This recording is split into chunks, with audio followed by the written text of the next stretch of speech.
আসসালামু আলাইকুম viewers, welcome to my new channel শিমমস হেলদি ফুড। আজকের আমাদের রেসিপি হচ্ছে হেলদি টি। ঘরে থাকা এই 3টি উপাদান দিয়ে আপনারা তৈরি করতে পারবেন এই চাটি, যা মেদভুঁড়ি কমায় এবং স্বাস্থ্যের পক্ষে খুব ভালো। সো চলুন আমরা আজকে দেখে নেই কিভাবে এটা করতে হয়। কি রেসিপিটা আজকে আমরা দেখে নিই। পানি ঢেলে নিবেন, পরিমাণ মতো পানি ঢালবেন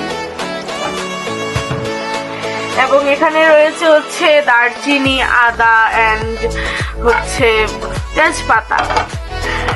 এখানে মনে হয় এখানে ছেঁচুনি দিয়ে ছেঁচবো। এগুলি আদা দারচিনি গুলি একসাথে ছেঁচে নিব।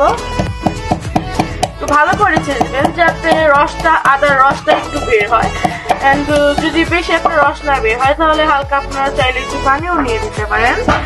এন্ড হচ্ছে এখন এগুলি হাত দিয়ে তুলে নিয়ে আমরা পাতিলে দিয়ে দিব।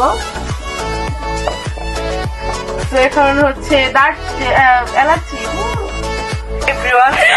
চা পুরোপুরি রেডি। এটা এবার হচ্ছে আমরা ঢেলে নিব কাপে। বাট এটা অফকোর্স সুগার ফ্রি থাকতে হবে। সুগার ফ্রি না থাকলে এটার হেলদি হলো কি করে? সুগার ফ্রি অবশ্যই।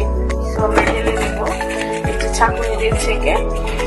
এটা হচ্ছে আমাদের চা। এটাই হচ্ছে আমাদের চা। যদি আপনাদের ভিডিওটা ভালো লেগে থাকে অবশ্যই লাইক দিবেন এবং চ্যানেলটাকে সাবস্ক্রাইব করে দিবেন। বাই।